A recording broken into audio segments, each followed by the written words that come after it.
सभे मगहिया भाई बहन के भुलेटन काका के राम राम।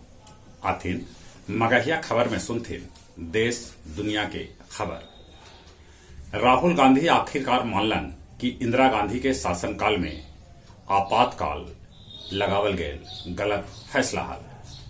2026 तक पंचायत के आरक्षण न बदलल जाए। कैबिनेट के फैसला ई बेर पंचायत चुनाव ईवीएम मशीन से करावल जाए।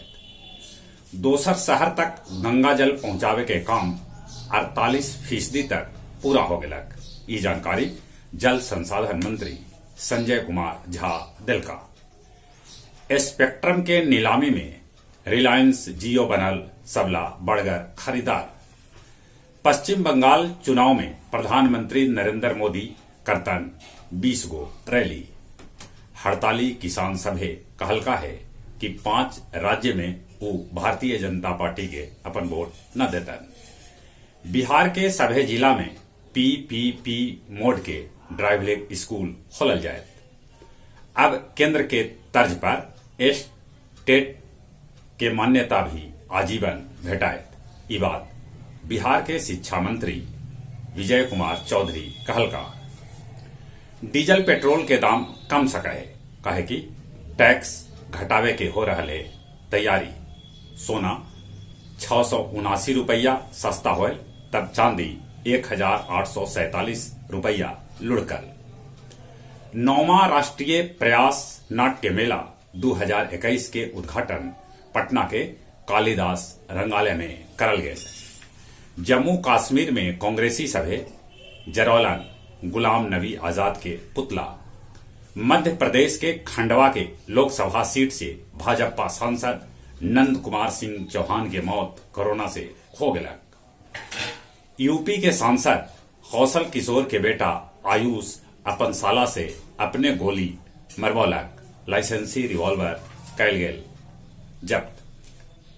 ब्रिटेन के पूर्व प्रधानमंत्री विंस्टन चर्चिल के एगो पेंटिंग रिकॉर्ड 1.15 करोड़ में बिकल।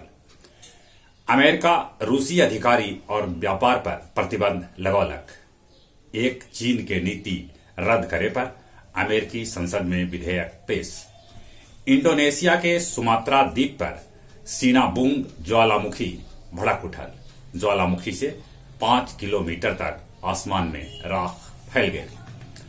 स्वर्गीय नागेश्वर सिंह दांगी मेमोरियल प्रतिभा खोज प्रतियोगिता 2021 के आयोजन 7 मार्च के गुरुआ इंटर कॉलेज में करल जाए, जकर तैयारी पूरा कर लेल गेल है। 12 चट्टी के बुमेर पंचायत के मनाफर गांव में 40 एकड़ में लगल अफीम के फसल नष्ट कर देवल गेल। एयर इंडिया के गया से दिल्ली लेल उड़ान 28 मार्च से फिर से शुरू हो जाए। और अब कुछ खेल के समाचार। गया कॉलेज खेल परिसर में 9वीं बिहार सीनियर पुरुष हैंडबॉल प्रतियोगिता के शुभारंभ कल कैल गेल। गया जिला फुटबॉल लीग में गेवलबिघा 12 के 4-3 से हरा के फाइनल में जगह बना लेलक।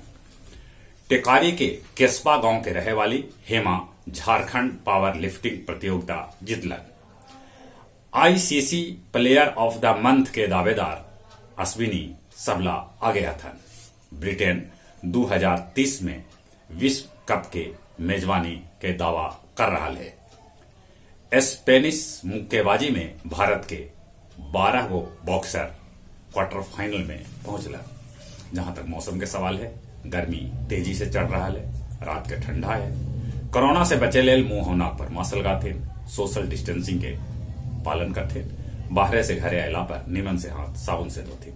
चली एक बार फिर से अपने सभी के भुलेटन काका के राम राम।